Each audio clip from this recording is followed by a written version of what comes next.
Today we're going to show you how to change a spark plug coil on a 2000 Toyota Avalon.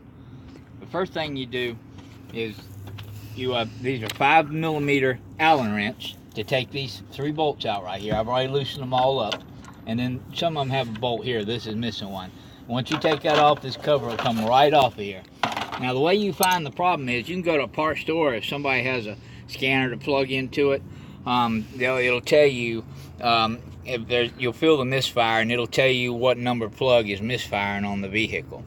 And if you don't have a way to do that and you suspect it's a coil, what you'll do is you'll crank up the car and you'll pull these plugs on. Now the way you pull them is you press this and it'll snap off. There's a little tab and it'll snap right off. As you pull them, if there's a variation in the way it runs when you pull it, that means that coil is good. But if you pull one of these off and it doesn't change the way it runs, then that means you have a bad coil. And as you're pulling the coil off, you'll hear it. If you have it hooked up, you'll hear it spark. So you'll know that that's a good coil. Now you take a 10mm wrench and hook it up to, or you can take a wrench or a socket and pull the coil out. I've already put the new coil in. And once you take this coil out, sometimes it might be a little stubborn getting out. This one was. You just take it and kind of twist it with both hands, and it'll pull right out. Now this is a new one. I've already put it in, and so I'm just going to put it right back.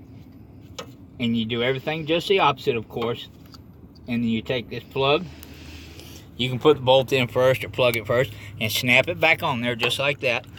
Put the 10mm bolt in and snug it down.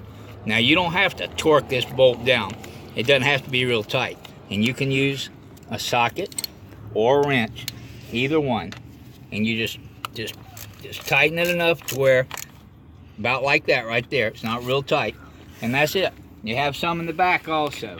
They're a little more difficult to get to. On some cars you have to take the whole plenum off, or the intake, but on this vehicle you don't. You have to work around it.